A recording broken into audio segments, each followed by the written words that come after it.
سورہ یونس کی آیت نمبر 11 ہے۔ اعوذ باللہ من الشیطان الرجیم، بسم اللہ الرحمن الرحیم۔ وَلَوْ يُعَجِّلُ اللَّهُ لِلنَّاسِ الشَّرَّ اسْتِعْجَالَهُم بِالْخَيْرِ لَقُضِيَ إِلَيْهِمْ أَجَلُهُمْ فَنَذَرُ الَّذِينَ لَا يَرْجُونَ لِقَاءَنَا فِي طُغْيَانِهِمْ يَعْمَهُونَ۔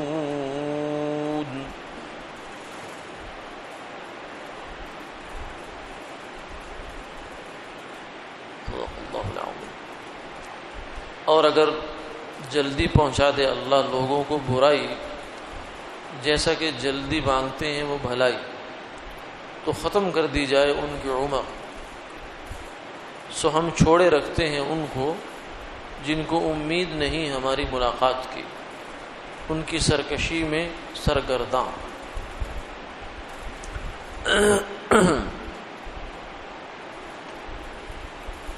اس آیت مبارکہ میں کافروں کے ایک طرز عمل کا بیان ہے۔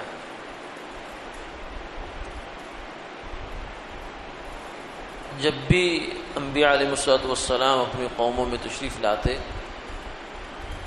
تو ایک وقت آتا تھا کہ کافر لوگ ہٹ دھرمی پہ آ جاتے، عناد پہ آ جاتے اور کہتے کہ ائتنا بعذاب علیم، ائتنا بما تعدنا ان کنت من الصادقین، کہ اگر آپ سچے ہیں تو جس چیز سے آپ ہمیں ڈرا رہے ہیں کہ اللہ کا عذاب دنیا میں آ جائے گا، آخرت میں تمہارے ساتھ یہ ہو جائے گا، وہ ہو جائے گا، تبشیر اور انذار، وہ اب لے آئیں بس۔ فأتنا بما تعدنا، جو باتیں آپ ہم سے کہہ رہے ہیں، جو وعیدیں آپ سنا رہے ہیں، ڈر دے رہے ہیں، وہ آپ اس کو کر گزریں۔ بلکہ مشرکین مکہ میں سے تو ایک صاحب نے یہاں تک جو ہے بد دعا کر دی، اس کو قرآن نے بھی اپنے ہاں نقل کیا ہے، سورہ انفال ہے۔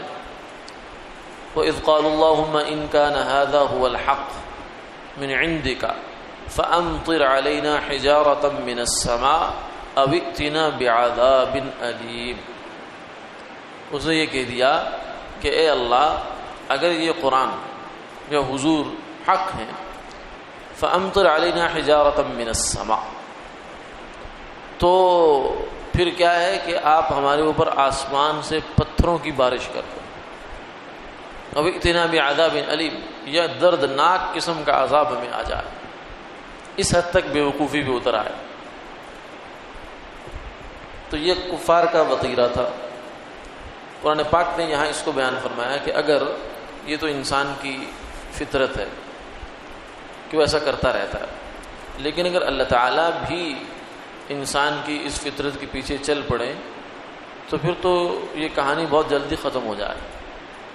کیوں؟ اس لیے کہ بہت تھوڑے ہی عرصے میں ایسا ہوتا ہے کہ نبی کی قوم اس کی دعوت سے تنگ آ جاتی ہے اور تنگ آ کر کہتی ہے کہ آپ نے بہت جھگڑا کر لیا۔ نوح علیہ السلام کی قوم نے کہا یا نوح قد جادلتنا فاکثرت جدالنا، اے نوح تو نے ہم سے بہت جو ہے جھگڑا کر لیا، بہت ہمیں منانے کی کوشش کر لی اور بہت باتیں منا لی، فاکثرت جدالنا، بہت زیادہ کر لیا، فأتنا بما تعدنا ان کنت من الصادقین۔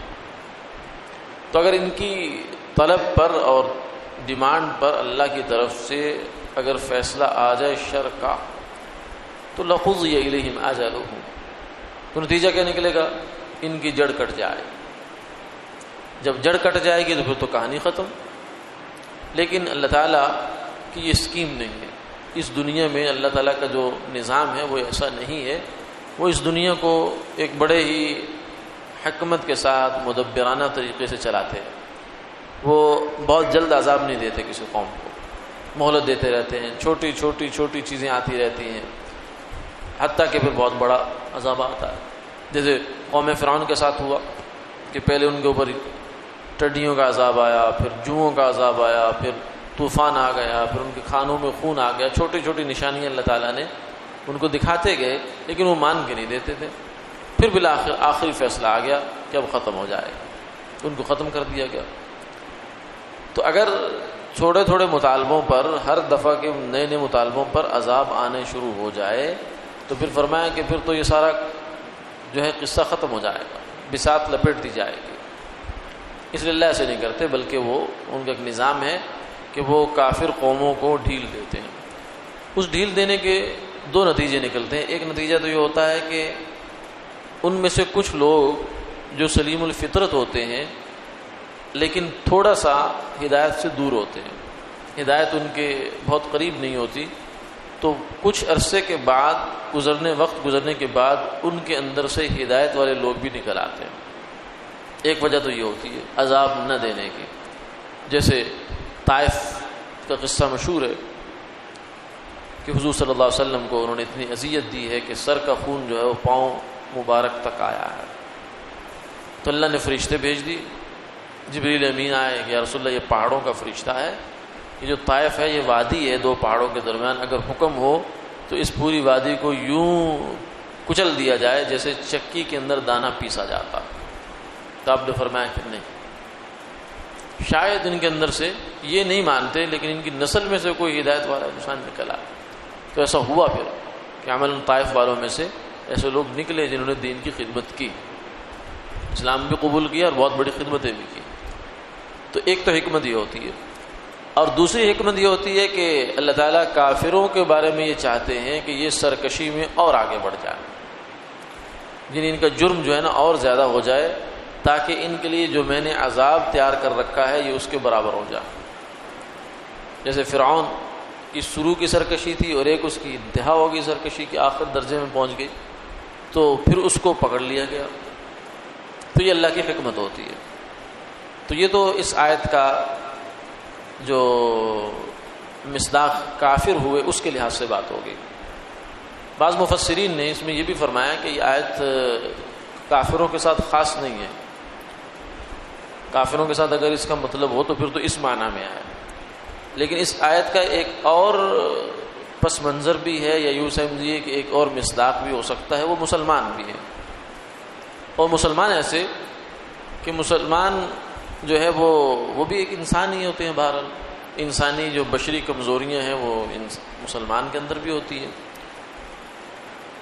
تو انسان کی خواہش یہ ہوتی ہے کہ مجھے اچھی چیزیں بہت جلدی ملتی چلے جائیں اور بہت ملے، زیادہ زیادہ چیزیں میں اکٹھی کروں، مال، جان، اولاد، سب چیزوں کی، صحت، تعلقات، عزت، یہ وہ فلاں فلاں جو بھی اس دنیا کے اندر اچھی چیزیں ہیں وہ مجھے مل جائیں، اور اس کے لیے پھر اللہ سے مانگتا بھی ہے۔ اور اللہ کا ضابطہ یہ ہے کہ اللہ تعالیٰ اچھی چیزیں جو انسان مانگتا ہے جو اس کی حکمت کے موافق ہوتی ہے وہ اس کو دے دیتا ہے اور جلدی دے دیتا ہے۔ یہ تو اس کا ایک نظام ہو گیا۔ دعا جب انسان مانگتا ہے خیر کی تو اللہ تعالیٰ اس کو قبول کرتے ہیں، بشرطے کہ کوئی اس میں خرابی نہ ہو۔ خرابی مطلب یہ ہے کہ دعائی غلط ہو، ایسا نہ ہو، یا یہ ہے کہ دعا مانگنے والا شرائط پہ پورا نہ اترتا ہو۔ مثلا ایک بنیادی شرط ہے کہ لقمہ حلال ہو، اس کے پیٹ میں حرام مال نہ ہو، جوا، سود، رشوت، ملاوٹ، جھوٹ، یہ سب اس طرح کے جو کمائی کے راستے ہیں، یا گناہ کر کے کوئی بھی مال کمایا انسان نے تو وہ اس میں شامل نہ ہو، اس کے خون میں، تو اس کی دعا قبول ہو جاتی ہے۔ تو اس لیے ہر مسلمان مستجاب الدعوات ہے۔ اللہ فرماتے ادعونی استجب لکم، اے میرے بندو مجھ سے دعا کرو میں قبول کروں گا۔ تو لیکن فرمایا کہ اس کے مطلب ہوتے ہیں کچھ۔ دعا کی قبولیت کا ایک مطلب تو یہ ہوتا ہے کہ جو مانگا ہے وہ مل جائے۔ مثلا ہم نے دعا مانگی یا اللہ 2 روٹی چاہیے، اللہ نے جو دعا مانگی وہی مل گئی۔ اور دوسری صورت یہ ہے کہ اللہ تعالیٰ اس سے کوئی بہتر چیز دے دیتے ہیں آدمی کو۔ مثلا ہم نے تو مانگی روٹی، لیکن اللہ نے 2 رکعت نماز نفل پڑھنے کی توفیق عطا فرما دی۔ اب یہ بظاہر تو دعا قبول نہیں ہوئی، لیکن یہ دعا قبول ہوئی ہے کیوں؟ اس لیے کہ اس روٹی کی جگہ اللہ نے ہمیں اس سے بہتر چیز دے دی، کیونکہ روٹی تو 2-4 منٹ 5-10 منٹ کی بات ہے، اس کے بعد جسم میں جائے گی 1 دن، بلکہ 1 دن بھی کیا 2-4-5 گھنٹے کے بعد وہ ختم، لیکن 2 نفل جو ہیں وہ ابد الآباد تک ان کا اجر رہے گا جنت میں۔ کیا کیا نعمتیں ان کے پیچھے چھپی ہوئی ہیں، تو یہ خیر ہو گئی۔ اور تیسری صورت فرمایا یہ ہوتی ہے کہ بندے پر کوئی مصیبت، کوئی آزمائش، کوئی پریشانی آنے والی ہوتی ہے جو اس کے ہوتی عمل کا ہی نتیجہ ہے عام طور سے۔ ما اصابکم من مصیبہ فبما کسبت ایدیکم ویعفو عن کثیر، فرمایا کہ جو بھی انسانوں کو تکلیفیں، تنگیاں، مصیبتیں پہنچتی ہیں یہ ان کے اپنے ہاتھوں کی کمائی ہوتی ہے، لیکن ابھی اللہ کا معاملہ یہ ہے کہ ویعفو عن کثیر، اللہ بہت کچھ معاف بھی درگزر کر دیتے ہیں، یعنی سارے اعمال کا بدلہ نہیں ہوتا، کچھ اعمال کا کچھ بدلہ اللہ تعالیٰ دے دیتے ہیں، پریشانیوں کی صورت میں، تنگی کی صورت میں، رزق کی تنگی ہو گئی، حالات کی تنگی ہو گئی، الجھن ہو گئی ایسی عجیب و غریب کہ آدمی کو کچھ سمجھ نہیں آ رہا کیا ہو رہا ہے میرے ساتھ، تو اس طرح کی چیزیں ہوتی ہیں۔ تو وہ پریشانیاں، وہ مصیبتیں، وہ آفتیں وہ آ رہی ہوتی ہیں انسان پر، ادھر سے یہ کرتا ہے دعا میں اس نے کہا اللہ روٹی دے دے۔ روٹی ایک مثال ہے، گاڑی بھی ہو سکتی ہے، پلاٹ بھی ہو سکتا ہے، رشتہ بھی ہو سکتا ہے، فلاں خاص رشتہ بھی ہو سکتا ہے، ویزا بھی ہو سکتا ہے، بہت کچھ ہو سکتا ہے۔ ادھر یہ دعا کر رہا ہے، ادھر اس کو نہیں پتا کہ میرے اوپر ایسی آفت آ رہی ہے کہ اگر وہ آفت آ گئی تو اس دعا کا کوئی فائدہ ہی نہیں ہے۔ مثلا خدا نہ خواستہ، اللہ نہ کرے ایسا ہو، ایک آدمی اللہ سے گاڑی کی دعا مانگ رہا کہ میں چلایا کروں گا، ڈرائیو کروں گا، ادھر سے آفت آ رہی ہے جو اس کی آنکھیں ہی لے جائے گی، تو کیا کرے گا بیچارہ؟ تو اس لیے اس وقت اس کے لیے زیادہ ضروری آنکھیں ہیں، گاڑی نہیں ہے، لیکن یہ تو ایسے ہی مانگ رہا ہے، اس کو بھی پتہ نا کہ میری آنکھوں کے بارے میں کیا فیصلہ آنے والا ہے۔ اللہ تعالیٰ اس کی دعا کی برکت سے، جو یہ دعا اللہ کی حضور کرتا ہے، اس کی دعا کی برکت سے اللہ وہ مصیبت ٹال دیتے ہیں، اس کو خانوں کان خبر نہیں ہوئی، اس کو فرشتوں کو بھی خبر نہیں ہوئی کہ یہ کیا ہوا، لیکن اللہ کے علم میں سب کچھ تھا، اس کو نہیں ملی وہ نعمت، اب یہ پریشان پھر رہا کہ میں نے رات بھی دعا کی ہے، بزرگوں سے بھی دعا کروائی ہے، والدین سے بھی دعا کروائی ہے، تھک گیا ہوں دعا کر کے، دعا قبول ہی نہیں ہوتی، لیکن اس کو یہ نہیں پتا کہ اس کی دعا کیا کیا اس کی زندگی میں اثر لا رہی ہے۔ تو تیسرا مطلب یہ ہوتا ہے، اور چوتھا مطلب فرمایا یہ ہے دعا کی قبولیت کی صورت یہ ہے کہ اللہ تعالیٰ ہر دعا کو آخرت میں سٹور کر لیتے، ذخیرہ کر لیتے اور اس کا بدلہ وہاں دیں گے، اور جب انسان وہاں پہنچے گا نا، یہ بھی انسان کی ایک یوں سمجھے کہ فطری کمزوری ہے کہ یہ جس سچویشن میں ہوتا ہے بس اسی کو سب کچھ سمجھتا ہے، 9 نقد اچھے 13 ادھار سے، یہ کہتا نہیں بس ابھی جو ابھی ہو گیا وہی اچھا کام ہے، اس کے علاوہ کوئی نہیں۔ تو اللہ آخرت میں جب اس کو بدلہ دیں گے تو اس وقت چونکہ یہ آخرت میں ہوگا تو وہ سب اس کے سامنے ہوگا، تو اس وقت پھر یہ پلٹ جائے گا اور کہے گا کہ کاش، اب وہ تمنا ہی کر سکتا ہے اور تو کچھ نہیں ہو سکتا، حسرت ہو سکتی ہے، کاش کہ دنیا میں میری کوئی دعا بھی قبول نہ ہوتی اور مجھے سارا بدلہ یہاں مل جاتا۔ تو یہ تو انسان کا ایک وہ مسئلہ ہے۔ تو بہرحال انسان اللہ تعالیٰ سے خیر کی دعا مانگتا ہے، اللہ اس کو دے بھی دیتے ہیں، لیکن فرمایا کہ اس کے ساتھ ساتھ کبھی کبھار یہ شر کی دعائیں بھی مانگتا ہے، بری چیزیں بھی مانگتا ہے۔ یہ مانگنا 2 طرح کا ہو سکتا ہے، ایک زبان سے مانگنا ہے اور ایک عمل سے مانگنا ہے، صورت حال سے مانگنا ہے۔ زبان حال سے مانگنا، ایک زبان قال سے مانگنا۔ تو زبان حال سے مانگنا تو وہی ہے جیسے عمل برے ہو گئے، اس کے نتیجے برے، تو شر مانگ رہا ہے آدمی۔ اور قال سے مانگنا کیا ہے کہ کبھی کبھار آدمی غصے میں آتا ہے، جذبات میں آ جاتا ہے، جنجلاہٹ کا شکار ہو جاتا ہے، تو اس دوران اس کی زبان سے ایسے نازیبا کلمے نکل جاتے ہیں جو اس کے لیے ہی پریشان کن ہوتے ہیں۔ مثلا غصے میں آ کر اس نے اپنی اولاد کو، بیٹے کو، بیٹی کو کہہ دیا جا مر جا، دفع ہو جا، اب یہ مرجع جو ہے یہ تو دعا ہے، بس دعا ہے، اللہ کرے تیرا ایسا ہو جائے. یا جانور کو کہہ دے تجھے چھری پھرے، بہت دفعہ کہہ دیتے ہیں، تنگ کر رہا ہے تو کہتے تجھے چھری پھرے. چھری پھرے کا مطلب کیا ہے کہ تو ذبح ہو جائے. اب یہ تو نہیں سمجھ رہا کہ اس کا مطلب، اس کا نتیجہ کیا نکلے گا. اگر اس کی ایک بھینس ہے جس پر سارے گھر کا گزارا چل رہا ہے، چھری پھر گئی تو اس کے پاس کیا آیا؟ وہ تو کسائی گوشت بھی کے بھاؤ بھی نہیں لیں گے اس کو.